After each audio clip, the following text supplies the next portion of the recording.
It is time for a fight. Hadouken! It's Figma versus Illustrator. I'm going to recreate all of these logo marks here in Figma and compare it to Illustrator and find out if Figma is ready for all of my design work. It is Figma versus Illustrator. 5 rounds. Fight! All right, round 1 is the Walmart logo. Nice simple one to start off with. And this feature down here, the draw feature, which is new for Figma, is the reason why we're testing this. They've added a lot of the functionality of Illustrator inside of Figma. All right, so let's start with the rectangle, which is the R key. And that's where Figma gets the first blow in on Illustrator because for some reason, R for rectangle makes sense in Figma, but in Illustrator, it's the M key, rectangle. And a cool trick for both of them, if you hold Shift and hit X, it will toggle the fill in the stroke. Now I can go inside and edit the object and work with the anchor points. Now what I'll consider a win for Figma is that if I can recreate the logo without any need to go out to Illustrator, that'll be a win for Figma. All right, so drawing rectangles and moving anchor points, they're even Steven. The next thing we're gonna look at is rounding these corners. So in Figma, it's pretty easy. I'm in edit object mode and I can just crank up the corner radius. Where it's different is when you wanna do individual corners. If I grab this corner, I can kind of work on them individually, but it's a little bit less useful. Illustrator, on the other hand, has these lovely targets where you can kind of grab individual ones and visually drag them. It's not a huge big deal, but I do love dragging the corners rather than jumping over here to the properties panel. For the radial repeat, to spin it around, Figma has a repeat option up here. It's a little bit funny. Okay, you can use the options up here and play around with how many you need. But then the gap here is, I don't know, good enough, but a little bit weird. You've got to kind of like start typing stuff in to get the spacing right.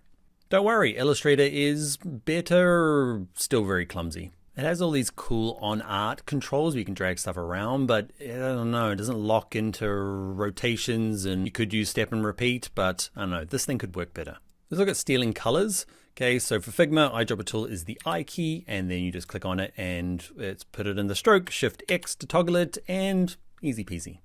Here in Illustrator, kind of easy peasy, eyedropper tool, same key, click, click, click. It doesn't work. You got to go inside that first object, use the eyedropper tool, and then it will steal it just fine. But you got to be comfortable going in and out of the object editing mode, but maybe a little harder for somebody new. All right, round 1. Can Figma do everything Illustrator can for the Walmart logo? Figma, you win. You win. Was that close? You win! All right, round 2 is designer's favorite, the Herman logo. It is a more complicated logo. Let's see how they compare. Round 2, fight! Round 2, fight! Right, to start off with, it's just a couple of lines and ellipses, not a big deal. My only gripe with Illustrator is the shortcuts. For Figma, it's L for line, and it's the O key for an O-looking shape. Inside of Illustrator, it's clearly the backslash and the L key. L not for line, no, it's L for ellipse or circle. All right, this is where it gets heated. I've got the shape here, and now Figma in its recent update has the shape builder tool. It's a little weird. I can make this a shape, kind of does nothing. It's filled it with nothing color. I can go to the fill tool and pick a color for it. Back to my shape builder, which is the M key. Okay, and I can hold down the Option key on my Mac, Alt key on a PC, and I can drag over these to remove the shapes I don't need. And the trouble is it doesn't do the lines. I can go through them with the selection tool and just delete them manually. That totally works. Ta-da! Illustrator works a similar way, except it's Shift M for the shape builder. I can pick a color from my swatches panel and I can fill things in. And I'll show you a sweet trick when we do the cat logo later on. The nice thing about it though, same key, Option or Alt, you can drag across stuff, but you can actually delete the lines as well just by drawing over the top of them. But we get to the same place. A mostly good replica of the Herman logo. All right, round 2 goes to Figma. We getting sick of that reference? I did. All right, round 3, it's the Mozilla logo. It's got some tricky pen tool stuff and gradients. So I'm going to start here in Figma, drawing it with the pen tool, and then in Illustrator, they work exactly the same with the pen tool, same shortcut keys, everything. Now, why am I comparing these two? So I teach both the Figma and Illustrator courses at Bring Your Own Laptop. And while creating the latest updates to the Figma course, I realized I stopped going back and forth from Figma to Illustrator to create things like logos and icons. So I wanted to make a head-to-head video to see, do I actually need to go to Illustrator or can I make everything in Figma? If you are interested in those courses, there'll be a link in the description for my essentials or advanced courses for both Figma and Illustrator.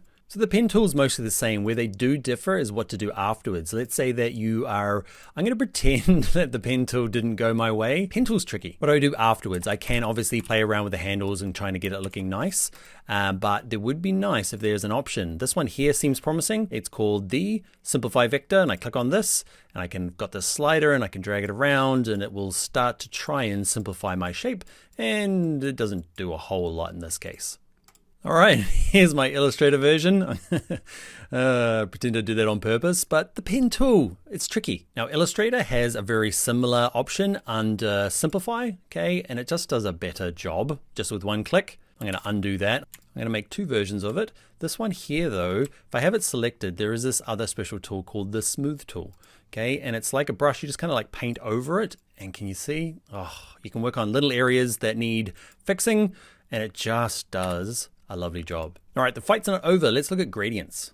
Now here, Figma does a fine job. I can pick a gradient fill, change the direction, pick the colors. It does a fine job. But in Illustrator, we have a more complex one. We've got the normal old linear one. That is fine. Same as Figma, you can change the direction. This one's a little easier because you can drag it rather than moving the different points. Where it gets really cool is this freeform gradient. If I click on it, it can add these little dots, and can you see what happens here? You don't have to have them in a linear or radial gradient. Okay, you can make all these crazy mixtures. I can double click them, pick the eyedropper tool, and choose my colors. You end up with a result where you've got way more control over a gradient, where the different points are and how big and how much they affect the different gradient. All right, so for round 3, the gradients are quite comparable. So are the pen tools. Where Illustrator is just hands down better is fixing my terrible pen tool making at the end. So for round 3, this one's going to go to Illustrator. You lose. Round 4 is the Garageland Cat. Fight!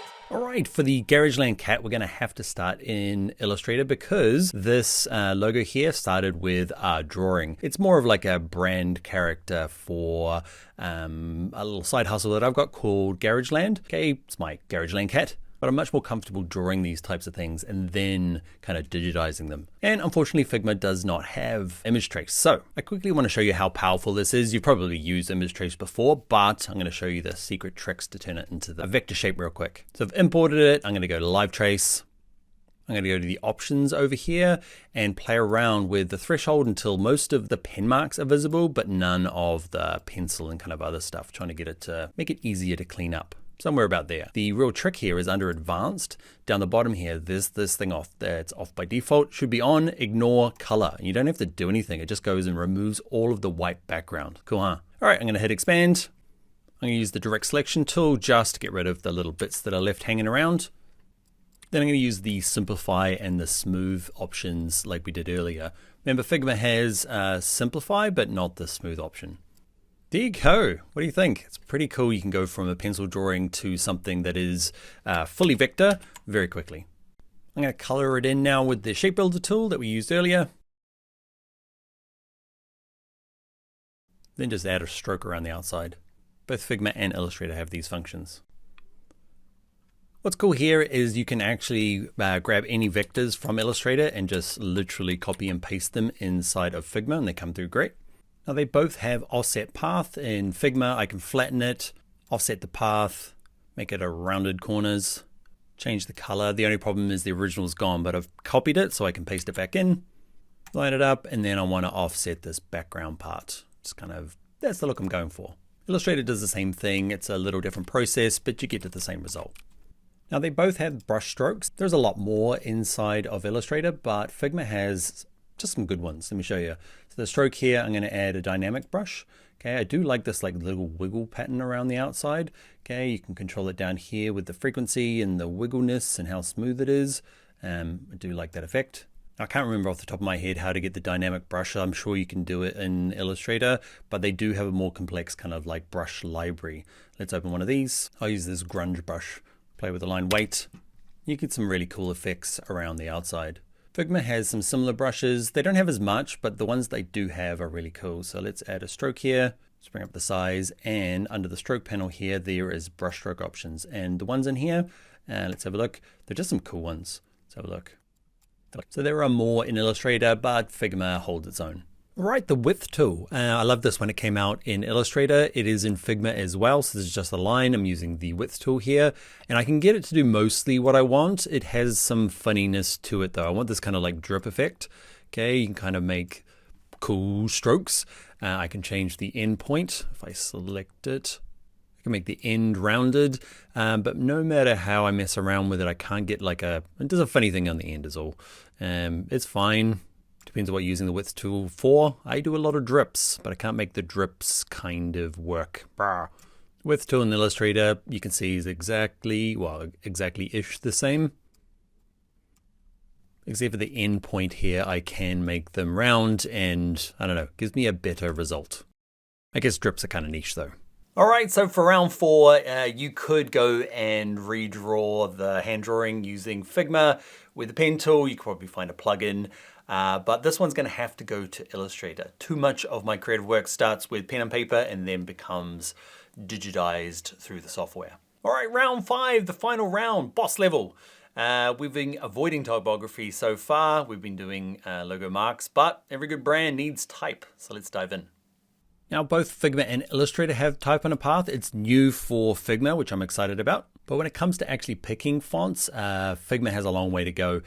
Figma will show you the font, but not preview the text that you're going to be used in that font. You can kind of roll over it here and see it over the left-hand side there, but I don't know. I got really used to seeing them in this preview window. I'll show you Illustrator. Can you see here, it's actually previewing the words, which doesn't seem like much, but I don't know. If you spend ages using the arrow going down, down, down, down, up, down, trying to pick fonts, it's handy to be able to see them first.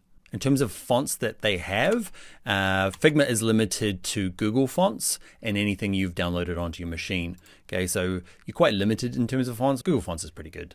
And you can install fonts that you've purchased and use those. Those work fine. This is one of the big perks of an Adobe subscription is that they bought Typekit a long time ago. So you can go to discover more. They filtered by styles. And somehow magically they preview over there in Illustrator without you having to download them. When you are ready to use them, it's been way too long picking a font. Okay, when you are ready, you can just click on this add and somehow magically it just downloads and it becomes part of your computer. What's also missing from Figma is that, let's go back to your fonts, you can filter by different fonts. Okay, you can filter by weight, serif, sans serif, variable fonts. There's a lot of handy filtering here. And probably my favorite one is, let's say that we like this, but we want to find something visually similar. Okay, you can click on this and it will go through and find everything that's on your computer or downloadable, okay, that is quite visually similar, because that's what it's called. All right, so I've answered my own question. While I was doing the Figma course, I was like, man, all of these tools are very similar to Illustrator, and could it maybe take it on? And I think for the things that Figma is designed to do, things like icons, and you could do simple logos inside of Figma. But for my regular branding work, especially it comes down to maybe typography. That is a huge part of branding, and Figma is just not ready for it. Luckily, because I just spent 8 months updating my Illustrator course, phew. If you do want to do my Illustrator courses or Figma courses, there'll be a link in the description. But that is it. Figma, you lose. You lose. Bye.